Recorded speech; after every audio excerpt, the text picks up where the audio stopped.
Hai, assalamualaikum warahmatullahi wabarakatuh. Back with me again, welcome back to my YouTube channel. Makasih yang udah mau mampir lagi ke channel ini. Kali ini aku mau bikin tutorial makeup yang kayak gini.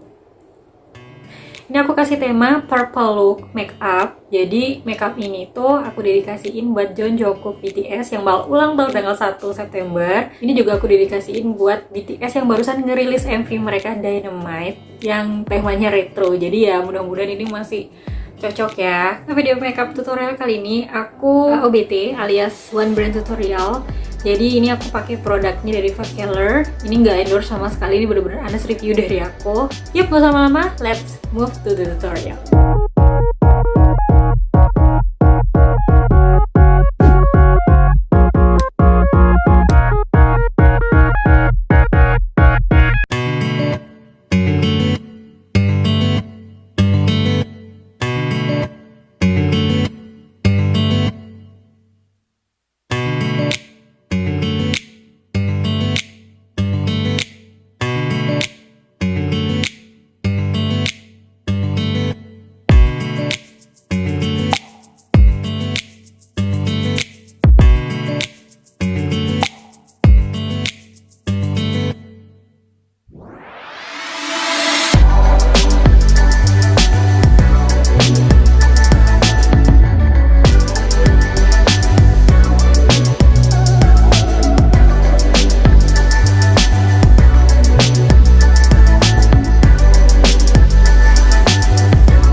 Karena dia cruelty free, jadi di muka aku yang sensitif ini aku ngerasain nggak ada efek yang aneh-aneh di muka aku setelah aku bermake up pakai produknya Focallure ini beberapa kali. Yang paling aku favoritin loose powdernya karena memang dia butirannya halus banget dan dia nggak mengandung talc, kayak nutupin pori-pori juga gitu secara nggak langsung. Jadi kayak nyamarin gitu maksudnya. Jadi aku pakai ini seharian waktu itu nggak terlalu hilang karena aku pakai juga buat wudhu kan, masih ada ngestain bagus di muka kita. Selain itu kalau buat pemula bermake up aku saranin juga pakai Focallure ini karena harganya juga yang terjangkau, tapi dia kualitasnya nggak kalah dari produk drugstore. Oke, sekian dulu makeup tutorial kali ini, mudah-mudahan bisa bermanfaat buat kalian yang butuh mungkin makeup yang kayak gini. Aku minta tolong likes-nya, subscribe di channel YouTube ini, mudah-mudahan aku bakal bikin another makeup tutorial lagi. So, thank you yang udah ngikutin dari awal. See you on my next video. Wassalamualaikum warahmatullahi wabarakatuh. Bye.